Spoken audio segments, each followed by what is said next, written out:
By 9:28 p.m., she had been on Cavendish Road, alive and free. Within minutes, she was inside Wayne Couzens' car. He put her in the back seat. He buckled her seatbelt. And he drove. Couzens drove through the night. CCTV caught his hired Vauxhall Astra on North Military Road at 11:43 p.m., where he transferred Sarah from the rental vehicle into his own personal car. Phone analysis placed his device in the Cibets World area from 11:53 p.m. to 12:57 a.m.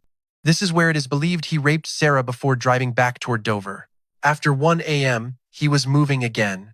At 2 a.m., he stopped at BP Dover South Services. He bought soft drinks in a carrier bag. His movements were casual on camera, unremarkable, but the prosecution believed that at this point, Sarah Everard was already dead. She had been strangled. The cause of death would later be determined to be compression of the neck, having been strangled with a police belt, the same belt Couzens reportedly wore even when off duty. He had raped and murdered a 23-year-old woman on a Tuesday night, and he was buying soft drinks. By 7 a.m. on March 4th, his car was back on North Military Road. The hired Vauxhall drove away 45 minutes later, and Wayne Couzens, he was on CCTV at a Costa coffee shop buying a drink and a snack. He appeared fidgety at the till, but to anyone watching, he was just another customer.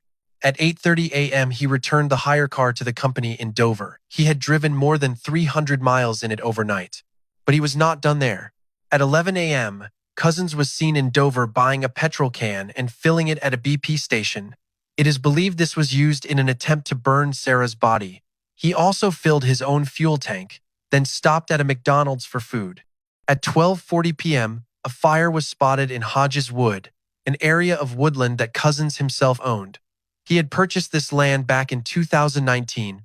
The fire was consistent with where investigators believe he attempted to incinerate Sarah's remains. The attempt failed. He then dumped what remained of her in a pond on the property.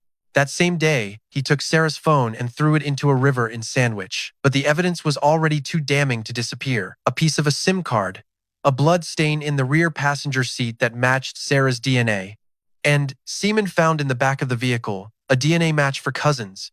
The next day, his movements continued at a deeply unsettling pace. He called a vet in the early afternoon to book an appointment for his dog. Yeah, I was wondering if I could book my dog in for the vet so I can have a discussion about issues, please. Yep, no, that's fine. We think she's suffering from separation anxiety, quite a bad degree of separation anxiety, then potential medication